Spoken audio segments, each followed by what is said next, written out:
നിങ്ങളുടെ favourite shows ഇനി ഒരിക്കലും മിസ്സാവില്ല. ഇപ്പോൾ C5 കാണും നിങ്ങളുടെ ഫേവറേറ്റ് ഷോ തികച്ചും സൗജന്യമായി. എന്റെ അമ്മ ഒരു ഗസ്റ്റ് ഹൗസിൽ ഒളിച്ചു താമസിക്കുക. അതെയോ? ഇനി ആരും അമ്മയും തിരിച്ചറിയാതിരിക്കാൻ അമ്മ പർദ്ദ ഇട്ടോണ്ടാ നടക്കുന്നേ. അത് നന്നായല്ലോ. ആർക്കും അറിയില്ല. ആരെങ്കിലും അറിഞ്ഞാലേ അമ്മയെ പോലീസിനെ കൊണ്ട് പിടിപ്പിക്കും. അല്ല, മോളിതല്ലേ എങ്ങനെ അറിഞ്ഞേ? ഞാൻ പല പ്രാവശ്യം രഹസ്യമായിട്ട് അമ്മയെ കണ്ടു. അപ്പോ അങ്കിളുടെ ശ്രീകുട്ടി മോൾ മിടിക്കുകയാണല്ലോ. അല്ല, ഇപ്പൊ പിന്നെ മോളി രഹസ്യം എന്താ അങ്കിളിനോട് പറഞ്ഞേ? അത് അങ്കിൾ എനിക്കൊരു ഉപകാരം ചെയ്തിരുന്നു. ഉപകാരോ? എന്താ മോക്ക് വേണ്ടേ? എനിക്കെന്റെ അമ്മയൊന്ന് കാണണം. കാണാൻ കൊതി തോന്നുവാ.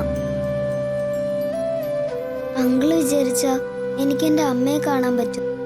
അങ്കിളൊന്ന് അമ്മയോട് ശ്രീകുട്ടി തിരക്കിന്ന് പറയണം.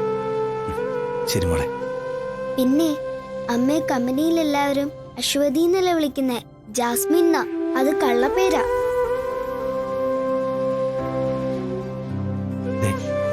മോള് വിഷമിക്കണ്ട കേട്ടോ. മോൾക്ക് അമ്മയെ കാണാനൊരു വഴി അത് അങ്കിളുണ്ടാക്കാം. ശരി അങ്കിളെ, എന്നാ ഞാൻ പൊക്കോട്ടെ.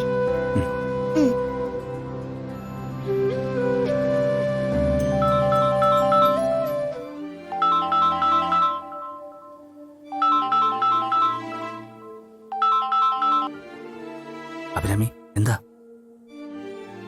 എനിക്കെന്റെ മോളെ ഒന്ന് കാണാൻ പറ്റുമോ? ഇക്കാര്യം ഇപ്പൊ എന്നോട് ശ്രീകുട്ടി പറഞ്ഞിട്ട് പോയതേ ഉള്ളൂ. ആണോ? അവൾക്ക് എന്നെ കാണണമെന്ന് പറഞ്ഞോ? ആ, പറഞ്ഞു. പിന്നെ അമ്മയെ കാട്ടിക്കൊടുക്കാന്ന് ഞാൻ മോക്ക് വാക്കും കൊടുത്തു. പക്ഷെ എങ്ങനെ? അപ്പൊ ഇന്ന് രാത്രി 11 മണിക്ക് നീ വീട്ടിലേക്ക് വന്നോ. ഞാൻ ഗേറ്റിനടുത്തേക്ക് മോളെ കൊണ്ടുവരാം. അതെയോ? ആ, മോളെ കണ്ടു കഴിഞ്ഞാ ഞാൻ അബിയെ തിരിച്ചവിടെ ഗസ്റ്റ് ഹൗസിൽ കൊണ്ടാക്കാം. ആ, അത് നല്ല ഐഡിയയാ. പിന്നെ മറക്കണ്ട, കൃത്യം 11 മണിക്ക് കേട്ടല്ലോ. ഓക്കെ, ഞാനൊരു 11 മണിയാകുമ്പോ ഗേറ്റിനടുത്തുണ്ടാവും. ആ, ശരി.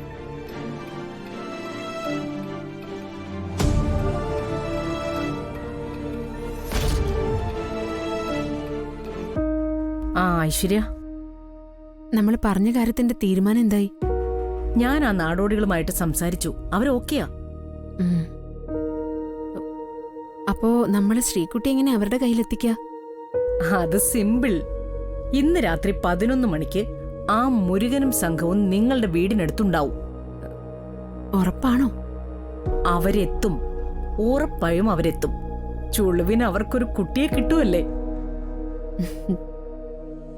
കൈ ഒടിക്കോ കണ്ണു കുത്തി പൊട്ടിക്കോ ഒക്കെ ചെയ്ത് അവരാ കൊച്ചിനെ കൊണ്ട് തെണ്ടിച്ച് ക്യാഷ് ഉണ്ടാക്കിക്കോട്ടെ.